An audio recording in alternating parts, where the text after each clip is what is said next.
Good morning. Welcome to everyone in the room, to those of you in DC who are joining the Foreign Press Center via digital video conference, and those watching via live stream. We're very pleased to have Ambassador Robert Wood with us today. He is the U.S. Permanent Representative to the Conference on Disarmament and the U.S. Special Representative for Biological and Toxin Weapons Convention issues. I'll turn the program over to him in just a moment. Just a few housekeeping items. Please take a moment to silence your cell phones. At the conclusion of his remarks, we'll open the floor to questions. Please state your name and your media affiliation before asking your question. And with that, the floor is yours, Ambassador. Thank you very much. Good afternoon, everyone. Again, my apologies for being late. A lot going on this morning. I wanted to start off first by talking to you about this UN First Committee, which frankly is at a turning point. What we have now is, unlike before, we've got two great powers, meaning Russia and China, that are now trying to manipulate the UN system to their own authoritarian advantages. This is a major concern. It should be a major concern for all countries in the world. They are trying to, as I said, change the international system in a way that suits their own very narrow interests. One of the things that we will be doing, and this will be my primary objective here, is to push back on various initiatives that the Russians and the Chinese are putting forward. Chinese and the Russians, if you know, have been very active with regard to outer space, in the cyber realm, and certainly in the nuclear realm. And over the last 10 years, the United States has tried to reduce our reliance on nuclear weapons, particularly in our national security strategies, while Russia and China have gone in the opposite direction. And this is a great concern, not only for the United States and our allies, but for a number of countries around the world. As I said, we will be pushing back against them. We will also be pushing back against other malign actors, such as Iran, Venezuela, Cuba, Syria, and because they are now joining forces with these two powers that, frankly, as I said, are trying to undermine the post-World War II international system that the United States and some others have helped to put in place. And so this will be a very, very challenging First Committee for us. One of the things that we will also be looking at, and this will be another priority, and this is promoting what we call a new era of arms control. And by this, I mean taking you back to my previous example about how over the last 10 years, Russia and China have been going in the opposite direction in terms of developing their strategic nuclear stockpiles and the threats they pose, not only in their various regions, but around the world. And one of our objectives is to try to bring China into a trilateral arms control discussion. China has benefited from not being in the arms control architecture. And for a great example of this is the INF Treaty. China was not bound by the INF Treaty. It was, they were not party to it. And so they've gone ahead and have developed systems that are not covered under any kind of arms control treaty. So we feel it's important to bring both Russia and China to the table, and we will be pursuing that. We will also be pursuing an initiative we started in the last year or so called Creating the Environment for Nuclear Disarmament. And this was in response, frankly, this initiative is in response to growing concerns about the state of the international security environment. And I've just mentioned two countries that have been key driving forces behind creating this very, very difficult international security environment. So what we're trying to do through this initiative is to sit down with interested countries and talk about the things the steps we can take to promote a much more, create a much more appropriate environment for moving forward on nuclear disarmament.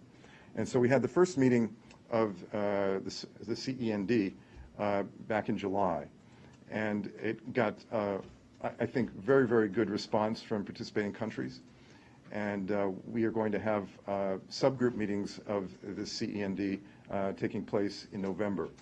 And we hope that this initiative will lead us in a very positive direction as we move toward the 2020 NPT review conference that will take place here in New York.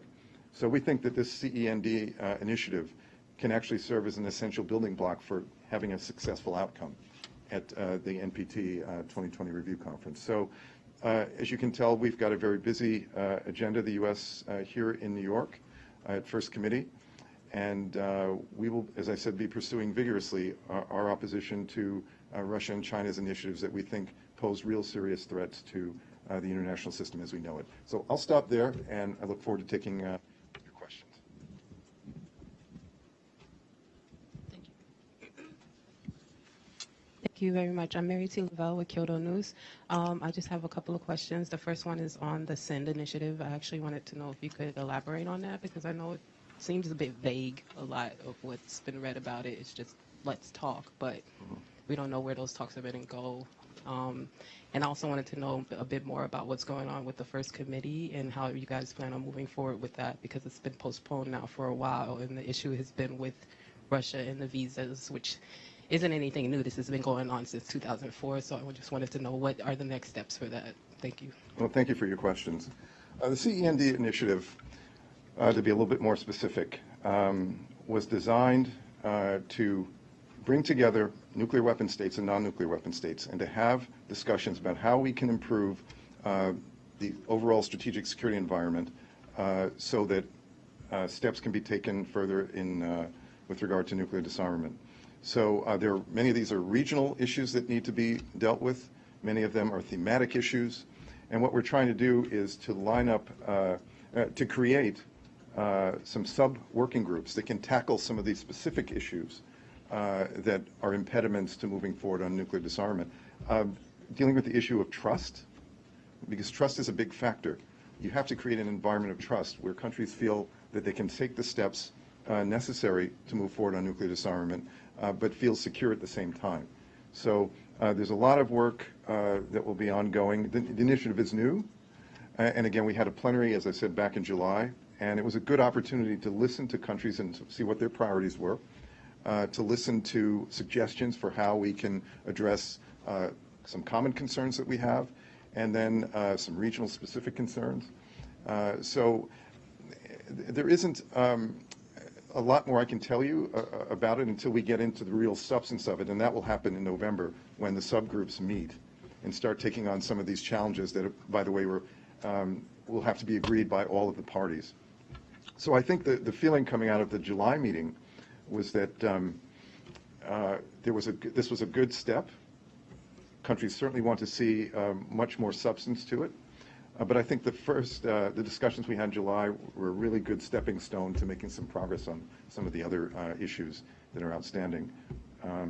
With regard to the UN First Committee session, Russia has been trying to, in essence, hold up the convening of the First Committee on matters of substance because of this visa issue.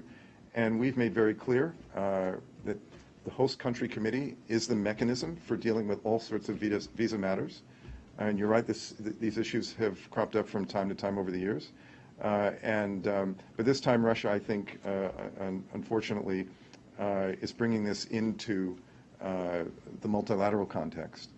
And we saw what happened at the UN Disarmament Commission. And we hope that we'll be able to move forward on convening the substance of the First Committee, but we'll have to see. I know the chair is trying to work this with Russia, so we're hopeful that we can come to some kind of a resolution of this so that we can go forward and deal with the agenda that we have, and it's a very fulsome agenda at First Committee. Thank you, Ambassador Wood. My name is Alex Hassanein with the Tokyo Shimbun. Just a couple of questions on First Committee and a broader question in general. Upon the establishment of SPACECOM, President Trump referred to space as the next war-fighting domain. Can we expect any new exciting developments or disagreements in the outer space portion of the First Committee? Secondly, the DPRK talks in Sweden seem to have ended on a bit of a sour note. Can we expect a return to the right of reply exchanges between DPRK of the years past? And lastly, on a broader note, is the existing arms control architecture having any effect on stopping an arms race? Thank you. Okay, thank you. What was your first question? I just. It was upon the establishment of SpaceCom, President Trump referred to space as, quote, the next warfighting domain. Can we expect any new exciting developments or disagreements in the outer space portion of the First Committee? Yeah, I think, thank you. The outer space portion of First Committee has always been very contentious, and this is because Russia and China have been pursuing initiatives, frankly, that undercut the existing consensus-based efforts that have been made at First Committee. They have, as you know, been putting forward what's called the no first placement of weapons in outer space as a sort of a political initiative, and they have also been putting forward, they put forward a draft treaty called the Prevention of Placement of Weapons in Outer Space, otherwise known as PPWT.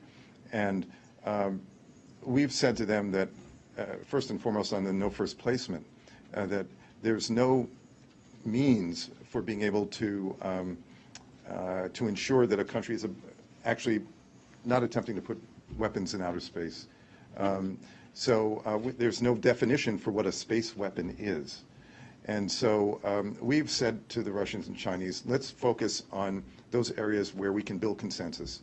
And where we've managed to in the past support, jointly support initiatives, was in the area of technical confidence building measures.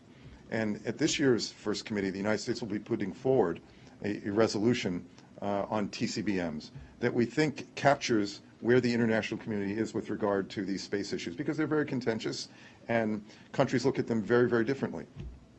But we think trying to push initiatives, frankly, that are not verifiable, not effectively verifiable, and that undermine efforts to try to reach a consensus across the broad disarmament community on how to go forward in space and preserve space for future endeavors. So this undoubtedly will be a challenging First Committee in that regard, but we do want to work together with Russia and China and others, and we hope Russia and China will support our TCBM resolution so that we can actually take this issue out of the hostile realm and move it into a much more cooperative realm. With regard to your question on DPRK, Saturday's talks in Stockholm, I think, were good discussions, and frankly, we are prepared to join talks in 2 weeks' time. The Swedish government that hosted the talks, in essence, invited the United States and the DPRK to resume the talks in 2 weeks' time, and we're prepared to do that. We came to the table with some creative ideas for how to address some of these issues, and I think there's a possibility to make some real progress, but we'll have to see what happens. The last question was? Yes, if the existing arms control architecture is having any effect on stopping an arms race. Well, the existing arms control architecture actually does work. It's not really the architecture that's the problem. It really is, in many ways, political will of the countries, for example, who belong to the Conference on Disarmament. The problem that we're having is that within the disarmament community at large, there are very deep divisions about how to go forward on nuclear disarmament. And the so-called treaty to ban nuclear weapons has exacerbated those divisions and tensions. And so what we have to do is we have to try to find a way to find consensus in areas where there is consensus to move forward. And that's why our CEND initiative, we think, is a good step in trying to move in that direction. The ban treaty proponents, unfortunately, are going down what I believe to be a dead end, because if having a treaty where you don't have any of the nuclear weapon states or nuclear weapons possessing states on board, that does not augur well for having any kind of nuclear disarmament. It won't reduce stockpiles by one single weapon. So what we want to do, as I said, is to try to look for ways in areas where we can find consensus. And I think, again, the meeting that we had in July in Washington of the CEND was a good starting point. And I think we have the possibility of making much more progress in that through that mechanism than we do through a nuclear weapons ban treaty. We're going to take another question in New York, and then we're going to go to DC.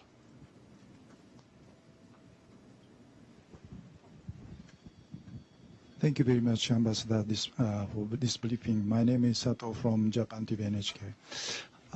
Follow-up to the DPRK.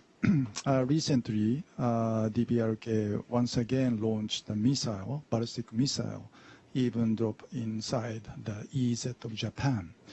As a special representative of the U.S. government, what do you see the current development of the DPRK's nuclear and missile development?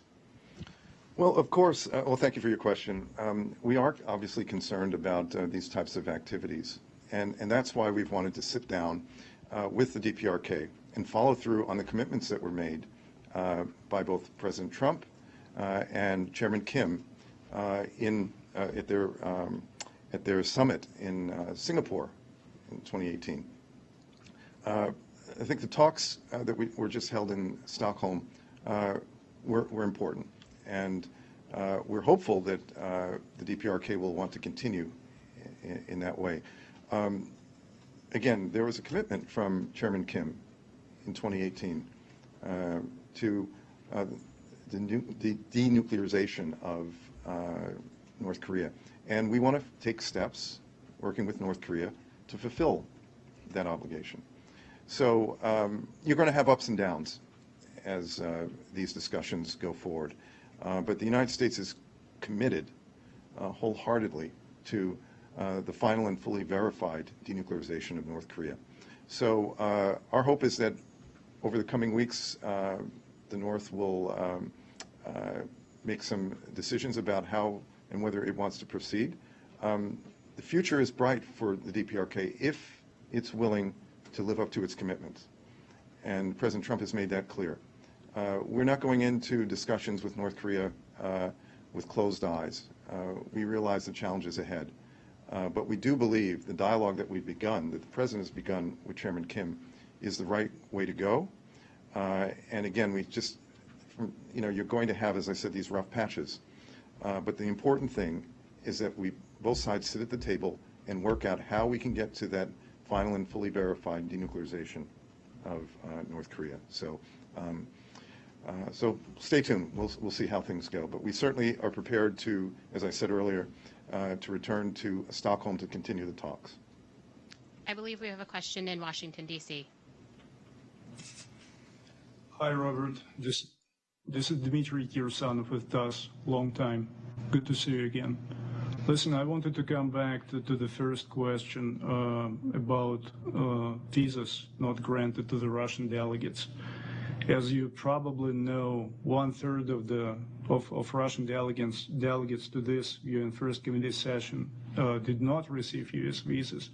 Now, I'm willing to give you a benefit of a doubt and ask you what exactly went wrong here. Although on the surface, it does look like a clear violation of the UNHQ agreement.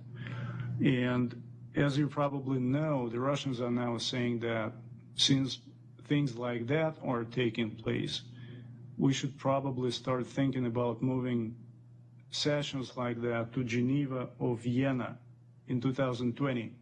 Do you have a comment on that? Thank you for your question. I don't have a comment on what the Russian government is proposing. We've said very clearly we take our obligations with regard to the host country very, very seriously in this regard. And visas are dealt with on a case-by-case basis, within the context of U.S. laws and regulations.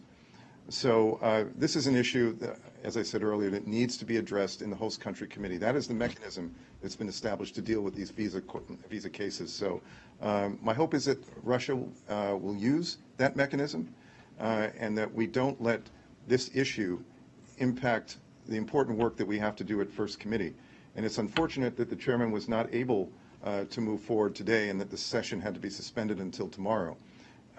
We have a lot of very important work to do at First Committee, and we should not let this issue get in the way of that. As I said, we have a mechanism for addressing it. The Russians are fully aware of that mechanism and have used it. So that's where I'd like to leave it on that question.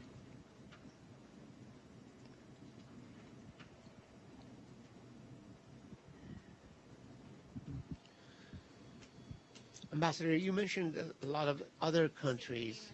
Oh, this is Behnam Nategi from Voice of America Persian Service. You mentioned a lot of other countries that are not part of the treaty, and you, as an example, you gave China. But what about the other countries who are trying to enter this realm, like Iran, for example? You mentioned North Korea, but has Iran anything to do with in the discussions at the First Committee and other Yeah, no, I understand. efforts for the non-nuclear denuclearization? Well, first of all, we think it's important that Iran fulfill its commitments to the IAEA. That is essential. Iran is probably one of the biggest challenges the international community faces. Iran has bankrolled terrorism for a number of years. It's the world's leading state sponsor of terrorism. It's the world's leading state sponsor of hostage-taking. We've seen what Iran has been doing in the Gulf region, attacking oil tankers. It attacked the Saudi oil facility. The international community needs to be very, very concerned about this malign behavior. And we will be calling out that malign behavior during First Committee. It's Iran's production of ballistic missiles, its export of those missiles around the region. This is of great concern. Not just the United States, but other countries are very, very concerned about what Iran is doing. It is fomenting unrest all around the region. And so through our sanctions and our maximum pressure campaign, we're going to make it extremely expensive going forward for Iran to continue this malign behavior. We've said we're prepared to sit at the table with Iran. Iran is clearly not ready to do that. But we believe that our maximum pressure has been reaping benefits, and we will continue to put that pressure on Iran, along with with other partners. And hopefully Iran will be willing to come to the table. But yes, Iran is going to be a central focus at this year's First Committee.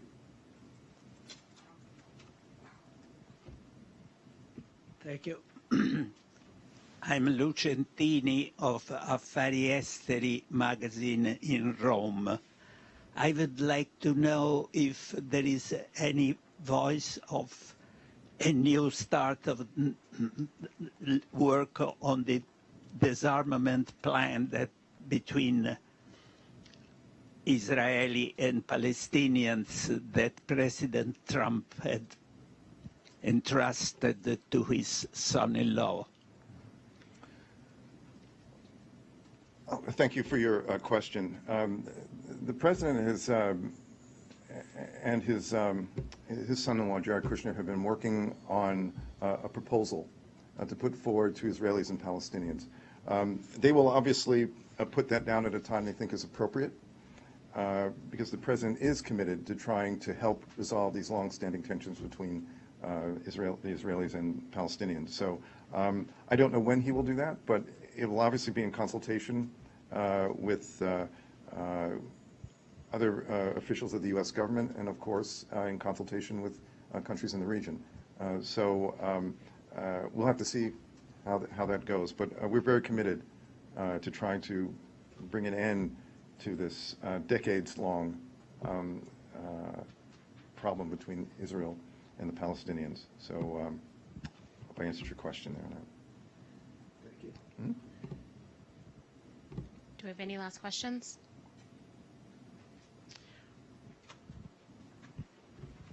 My name is Yong Park. I'm working for South Korean newspaper 동아일보, and I'd like to ask some follow-up question about North Korea. And I heard there is the United Nations Security Council meeting called up on tomorrow, and then they're going to discuss about the North Korean missile launching, recent missile launching. And what is the U.S. position about that? In this stage, the international communities condemn the launching or put another sanction on that. Do you, yeah, that's my question. Well, thank you for your question. Look, I don't want to get ahead of the discussion at the Security Council when that does take place. But look, we are aware of the concerns that have been raised. We have we have a lot of concerns about the behavior of the DPRK. But again, that is why we wanted to, again, have these conversations with the DPRK. This is what President Trump wanted to do from the beginning, was to try to somehow frame this a future relationship in a positive way, and to give incentives to the North to return to the table. But we realize this process is not going to be easy, as I said earlier. We're going to have these bumps in the road, as it were. But it's going to be very important for the DPRK to realize all the benefits that could come to the DPRK if it goes along the path toward denuclearization, and that the country fulfills those commitments that it made in Singapore to President Trump. So there's a lot of work to do on this issue. We want to get to work and start to make some progress on this. But I really don't want to get ahead of the Security Council discussion if indeed it does take place tomorrow. Well, I want to thank you very much for coming, Ambassador Wood, for your time today. Today's briefing was on the record, and we'll share the transcript as soon as it's available. Thank you very much. Thank you all very much.